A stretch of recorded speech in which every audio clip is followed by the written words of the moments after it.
watching KCLD Channel 2, bringing city government closer to you.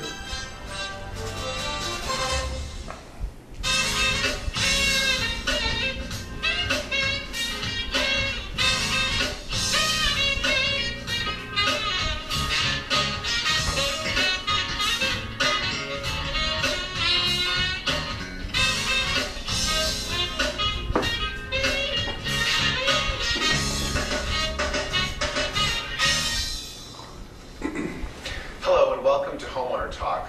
My name is David Stone and I'm the president of Nevada Association Services. And this is my co-host, John Leach. He's a partner in the law firm of Leach, Johnson, Song & Gruco. Each episode we'll be here to talk about important homeowner topics, whether they involve homeowner association issues or homeowner maintenance problems. We, along with our guests, are here to provide you with useful information.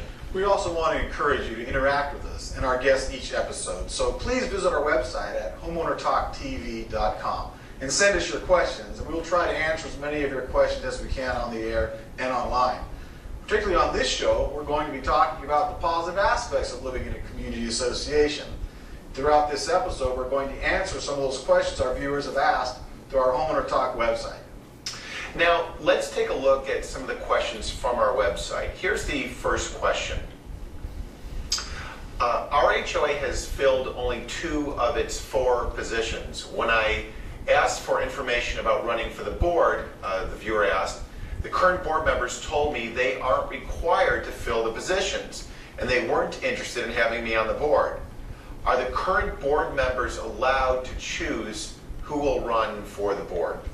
A couple quick things before I answer the question they asked. There shouldn't be an even number of directors. They said there's 2 out of 4. There should be 3, 5, which are the most common, sometimes 7 and 9. Secondly, if there's only 2 board members, if there really is a 4-member board and only 2 board members, you don't have a quorum. A quorum is a majority of the board, and that'd be 3 out of 4. You couldn't have a board meeting if you only had 2 members in a 4-member board. But hopefully they have an odd number, and then they have a quorum present, 3 out of 5, 2 out of 3, something like that. But the board does not have the authority to decide who can run for the board. The statutes made that very clear. In the old days, there may have been nominating committees, but today, any homeowner can self-nominate and run for the board, and the board can't prevent that. But it sounds to me like you have 2 vacancies, the board's just choosing not to fill, and I honestly believe they need to fill those positions either by appointment, if it's in between elections, or by membership vote, if it's at an election. What do you suggest this person do about that? Well, hopefully they're going to tell their friends to watch our show and they're going to get the answer right now and save a lot of time and expense. But otherwise, they need to put it in writing, notify the board that they need to comply with these requirements. And if they don't, then obviously board members are going to be scrutinized, their actions, by the Nevada Real Estate Division. Hopefully it doesn't have to get that far, but hopefully they'll put it in place. What is your feeling about appointment as opposed to going through with the next election? Do you feel there's any sort of importance to getting board members appointed? Well, I think if it happens in between elections, the reason the statute allows it by appointment is, I think, to save time and expense. You can do it quickly and less expensively, and associations are very cognizant of expense today. So they should do it. And the law specifically says you can do it, unless your governing documents say otherwise. And the one time that might be is if the board members have been removed by election or by vote of the membership, then many of the documents say, well, they need to submit that back to the membership. Great. And I hope that's helpful. The next question is, and this is kind of broad, but we got the right man to answer. Are collection fees regulated? I don't know how much time we have today. We'll need about a 4-hour show. We'll tell our guests they have to come back next time. That's right. So clear the calendar. Collection fees have always been regulated. The statute generally says that collection fees and costs have to be reasonable. So just by definition, they're regulated. In the 2009 legislative session, the legislature authorized or instructed the Common Interest Community Commission to regulate fees specifically. In other words, specifically what they can charge, and take away the very general term reasonableness and instead implement a specific fee structure. And that's exactly what's happened.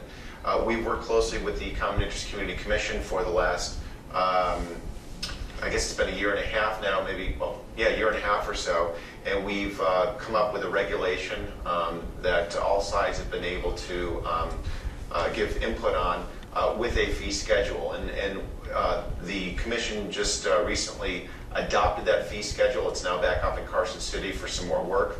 And it's basically a menu, and it lays out everything that you can charge with respect to fees and how much you can charge and what those actions are. There's also a carve-out for costs. Costs are what the collection agencies pay out to title companies, the post office, the county recorder's office, and so forth. So there's a specific carve-out specifically for that. So the answer is yes, collection fees and costs have always been regulated, and now with the industry support and approval, really, they've been specifically regulated to maybe take out some of the guesswork on the collection side of things. So if I understand correctly, there's now a cap on the amount that the collection agency can charge, the company doing the collection work, they can charge. But, like you said, it exempts out some of those actual costs that are incurred, like a trustee sale guarantee or some other thing that you actually have to pay to get that. Yeah, and the reg does have an overall fees cap. I believe, if memory serves, it's $1,950. And that's for an association. So if you are in an if you live in a home that's part of 2 associations, some people are part of 3 associations, 1 home part of 3 associations, that cap applies to each individual associations, because each association has its own lien rights, its own collection rights, and so forth. So each has that entitlement. And I also understand they did a little bit of a carve out for unique situations, bankruptcies, where the bankruptcy is involved, where the FDIC is taken over, and then you have other regulations you got to follow. So I know that I think the commission is also cognizant that maybe situations kind of go beyond just the traditional foreclosure. Right, and that's very important because weird things happen in the collection business, and there are carve-outs for those specific type of events. Well, I know we got to invite you back sometime, Dave. When you have time, so you can really go through the whole thing. Because I know you could educate a lot of folks on this. All right. Anyway, after the break, we will welcome Pat Taylor of Taylor Association Management. She is also the president of the Nevada chapter of Community Associations Institute of Nevada. So stay with us. We'll be right back. Putting out your trash is so easy. Just take it to the curb and it's picked up for you on your assigned days. But wait, did you know that not all garbage should be picked up? That's right. Items like paint thinners, gasoline, waste oil, computers, pesticides, and pool chemicals should only be dropped off at these 2 locations: Recycle Center or the Henderson Transfer Station. Make sure your household hazardous waste is taken away, not dropped at the curb. For more detailed information, go to republicservicesvegas.com. This financial advisor is being accused of committing one of the largest investment frauds in the history of the United States. I guess we're not going to Aspen. That's fine. You see, I like tennis balls. He likes insider trading. So he's going to jail and I'm going to a shelter. And no, they're not the same thing. Shelters are for good pets that want to be adopted. Jails are for criminals. I did nothing. Uh-oh. Okay, I stole a cheeseburger once. How my dog? Living green means reduce, reuse, and recycle, including those old rechargeable batteries and cell phones. Call toll-free or visit calltorecycle.org to learn where you can recycle your old rechargeable batteries. Remember, if it's rechargeable, it's recyclable. The new bath adds value. The permit adds peace of mind. And what's more relaxing than knowing your family is safe? Get construction permits before you build or even remodel. Certified inspections can prevent house fires, flood damage, and structural instability, preserving your biggest financial investment, your home. Learn more at lasvegasnevada.gov/DSC or call 229-6251. Protect your home. Protect your family. Think permit. We're now joined by Pat Taylor of Taylor Association Management. Pat is also the president of Community Associations Institute of Nevada, also known as CAI. It is a national organization with the sole mission of making life better within communities. They also strive to make neighborhoods more vibrant and harmonious. The Nevada chapter is one of the largest and most active in the United States. CAI works with volunteer leaders and professionals to serve their educational, business, and networking needs. Our own local chapter is continually hosting events that could benefit our viewers. To learn more about upcoming events, be sure and check out the Homeowner Talk website at homeownertalktv.com for a CAI event schedule and more information about the chapter. Pat, before we get into these specific questions, maybe you can tell our viewers a little bit about yourself. Maybe start with your company, Taylor Association Management, tell them how you got involved in management, and then maybe jump into CAI and how you got into that. Okay. Well, I've been in the industry since 1990. And I've owned my own management company for 13 years. I purchased it from my brother who founded the company back in 1988. And have served as president of Cameo, which is an organization of management company owners. I was one of their charter members, and I've been involved with CAI since 1996, and served on various committees, chaired a few, and I'm really proud to be able to serve as president next year in 2011. And we're grateful that you're willing to do it. We need you, and we're excited to have you there. So, Pat, some of our viewers wrote in with questions that we'd like now to ask you. So let's take a look at one of our questions right now. Is it ethical or legal for a community association management company, which is already compensated for managing a property, to add an additional 10% to all contracts negotiated by them on behalf of the homeowners association? Pat, maybe you can sort of give us your take on that question. Well, that's a good question, and the answer is depends on the circumstances. It would depend on the language and the pricing structure within the management company. Ordinarily, I would expect the answer to be no, but for example, a construction contract that would require the management company to provide services that weren't in the base cost of their management contract might be compensated through a percentage of the contract or an hourly rate. However, they need to keep in mind that they need to comply with NAC 116.305, which states that all fees and costs need to be stated in the management contract prior to. I think that's the key right there, is that the legislature, the Commission for Common Interest Communities and Condominium Hotels has said in their regs, you got to get it in the contract. And a lot of times management companies were overlooking some of the services they were providing and having to give extra services, and they weren't in the contract. So you really need to get those in there. But otherwise, as like Pat said, they really shouldn't be adding on. I'm negotiating a contract with the association, so I'm going to add on to my fee. That needs to be right in the contract, and usually they are. The management companies do a really good job, I think, at getting that in the contract. And I think it is important to have that provision in there, because some of the extra services you provide, you really didn't expect to do, and it can take up quite a bit of time, especially if you're dealing with the construction issues. Right. So I think that's very reasonable that it be included in there. They need to be compensated for their services. Absolutely. Pat, we have another question for you. This is another question from one of our viewers, and the question was, our board president has entered into a contract with the new Community Association Management Company. The contract was not presented to the board. It was voted on. This was not discovered or published for months. Is the association responsible for the terms of the contract? Again, probably not, but it would depend on the circumstances. Ordinarily, a board president would have the apparent authority to act on behalf of the association. However, a management company would also be expected to know that such an issue would need to be put on an agenda, voted upon by the board, and certainly they would know if that provision was not adhered to. Therefore, a board president would not have apparent authority, and the association would not be bound in that case, in my opinion. Another factor would be what happened during those months in between the contract was signed and it was discovered. If in fact the management company was actively managing the association at that time and no board members objected, it might be difficult to invalidate the contract. Good point again. I mean, normally, if the president, should not be doing anything unless the board has already voted to do something. So that creates a problem, actually acting beyond the scope of the authority that the director has, even the president, to go out and sign contracts unless the board has already approved it. And that if the person unassumingly gets a contract with the association and starts performing, then they need to be compensated because he has that apparent authority. But I think Pat, again, hit a home run.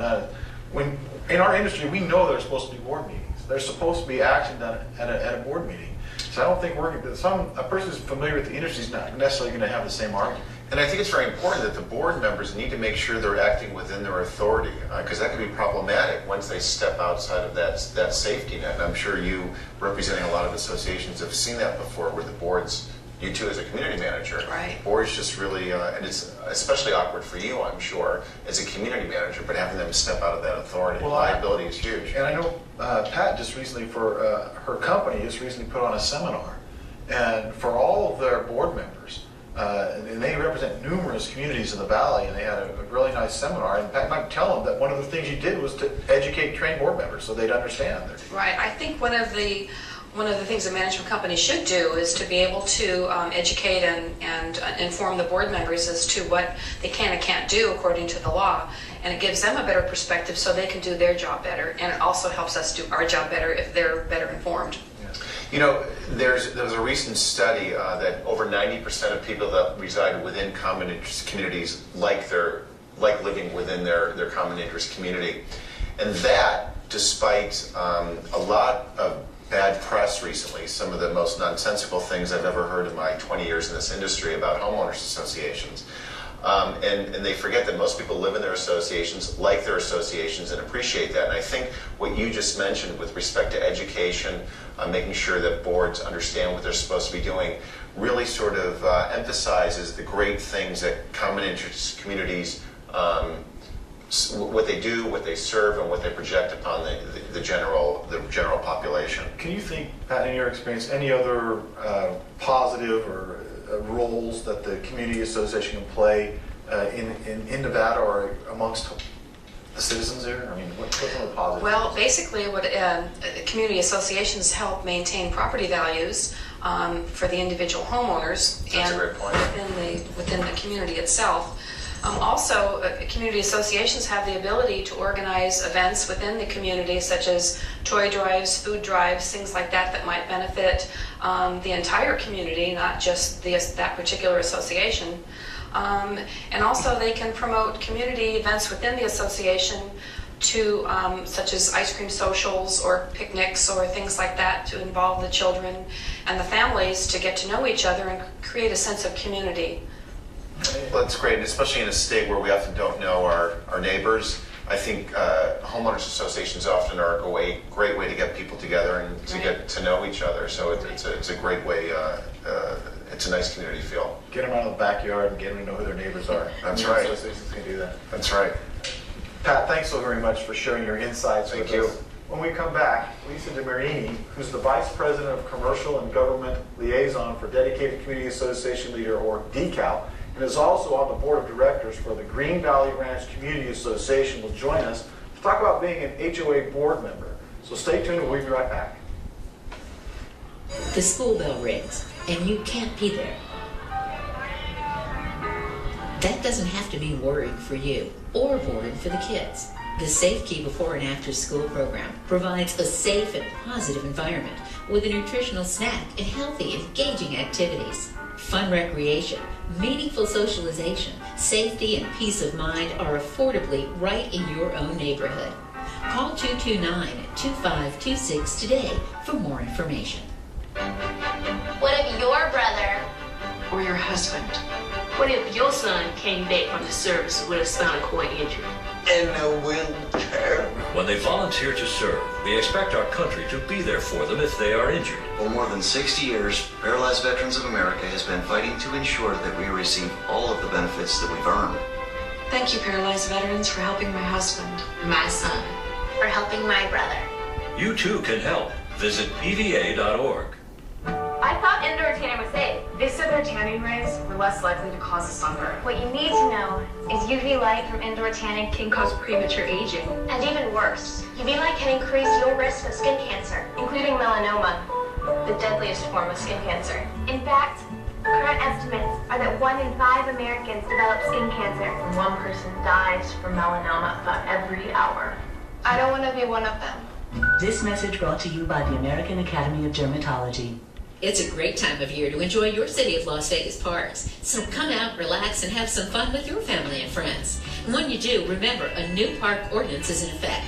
Go ahead and bring that cooler or picnic basket, but please, no glass beverage containers in any city park. Also, alcohol is only allowed in reservable picnic pavilions and special event areas. Find out more at lasvegasnevada.gov/reserve-a-park or call 229-6718. Welcome back to Homeowner Talk. Please welcome Lisa DeMarini. Lisa's a DCAL and Vice President in Commercial and Government Liaison, that's a tongue twister, for Green Valley Ranch Community Association Board of Directors. Lisa, welcome, and perhaps you can just give us a quick rundown on your background and experience. Tell us about yourself. I have been in the transportation business for 25 years. I moved to Nevada 8 years ago with my husband and 4 small children, and became involved in my association to kind of get to know the community and learn more about it and be a part of it. So how long have you been serving on the board?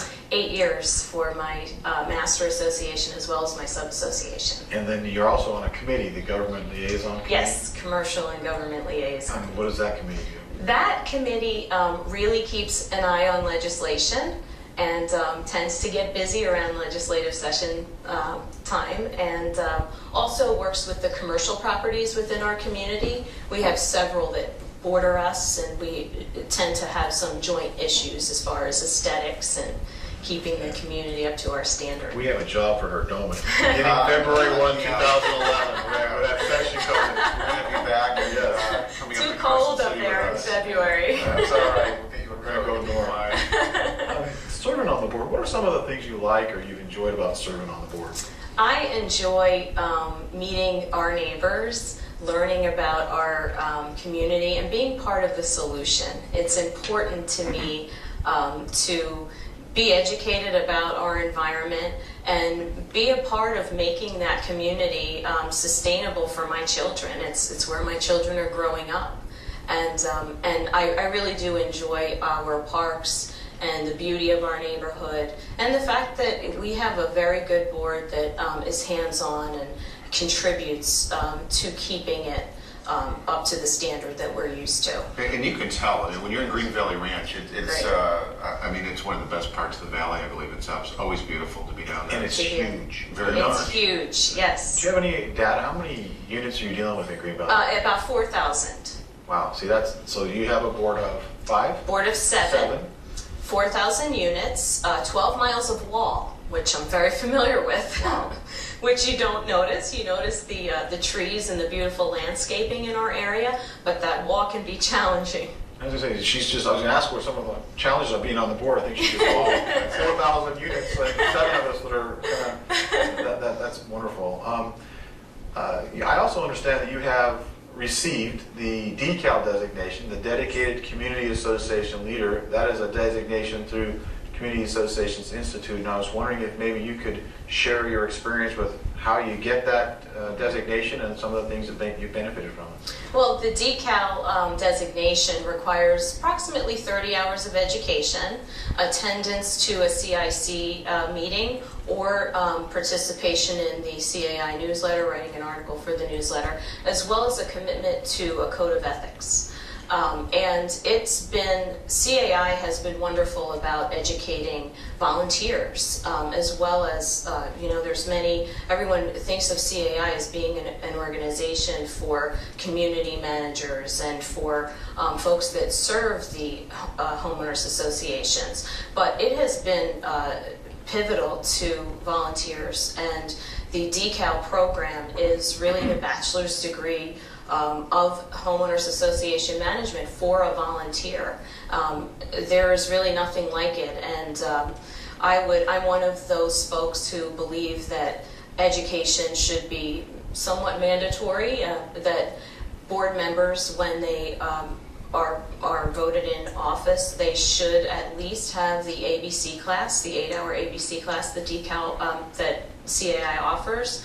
But to get the full DECAL is really a positive experience, because you not only get top experts in our valley in the various fields that you're trained in, but you also get to relate to your peers and learn from what the experiences that they have had in their own associations. And that brings a lot to the home ownership, to the membership of the association. If you have a board member that's equipped with that sort of experience, background, knowledge, yes, that is invaluable, and I think that's reflected, again, in what a wonderfully run master plan Green Valley Ranch is. So that's wonderful. I agree. I think Lisa hit the nail on the head when she said, education is really power. It's what gives you the ability to administer and operate, and 4,000 units, 12 miles of wall. There are so many issues, and the education and training, like you said, maybe it should be required at a minimum. You ought to be in there and doing it if you want to. Right. More board members doing that. Well, would you mind taking a question? We have a question for you. Great. We had one of our viewer questions, and we're going to bring that up on the screen right now. The question is, in our association, here we go, in our association, the children feel the parking lot is their personal playground.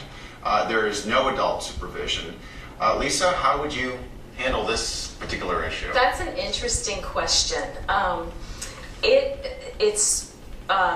The parking lot we don't encounter as being an area that we're certainly not involved in Green Valley Ranch, but I can appreciate the concern from a liability and a safety standpoint. Short of sending letters out to every homeowner in the association, it would be really difficult to enforce any formal CC&R. If there's a formal CC&R that's being broken, where maybe there's play equipment and your documents prohibit play equipment from being left in a common area, certainly you can take that path. But to preserve the safety of the children and also protect the liability of the association, probably if sending something out in a newsletter may be a good way to create awareness that this is happening, and then kind of monitoring to see if you get the results and if you get the adult supervision after you kind of make them aware of that. And then if a homeowner has that concern, that homeowner's open forum at the end of the meeting for items that are not on the agenda would be a good place to bring that up, to try to put the heads together of those that are present, and to make the board aware of it, so that we can keep the children safe and protect the liability of the association. You see some balancing there where you want the kids to be kids. And as a mother of four, you know that your children need to have healthy activities, and you don't want to send them out of your community to be able to enjoy it. Absolutely. So here you're trying to balance this. We want the children to be able to have healthy activities and be near home, but at the same time, we can't have them in an area where maybe there's a lot of traffic or maybe there's problems. You run into those kind of challenges. We run into that, especially in Green Valley Ranch. What's unique about Green Valley Ranch, and what also presents problems that are similar to this, is that we have a variety of age groups within our community. We have some folks in our community that are retired. We have those that are just getting started and it's their first home they've ever purchased. And then we have the middle of the road group, where I have small children that are now getting older and able to get into more things and be on their own and out playing in the community. That presents a big challenge in and of itself. And you do have to kind of balance the needs of everyone, and at the same time protect our homeowner value, protect the association. And that's why sometimes it's better to take a more of an awareness approach and send something like that out in a newsletter, or talk about it informally, and then maybe come up with an item that you can put on a future agenda to address the issue. You always have to walk that line of being very strict on enforcement, but then being a good neighbor, and that's really the challenge. And I think associations sort of have to read their membership and try to make accommodations as best they can and stay away from the liability issues, because they can be significant. Lisa, thank you very much. It's been great talking to you, and we appreciate all your helpful information. We encourage all of our viewers to ask more questions through our website, homeownertalktv.com. Thanks, John, and a big thanks to our guests today, Pat Taylor and Lisa DiMarini. And that's all for this edition of Homeowner Talk. We'd like to thank all of our partners on this show: the Management Trust, Alliance Association Financial Services, Classic Landscapes LLC, and Nevada Association Services, Inc. Remember, you can always find information about this program, and you can also drop us a line at homeownertalktv.com. Thanks for joining us, and we'll see you next time right here on Homeowner Talk.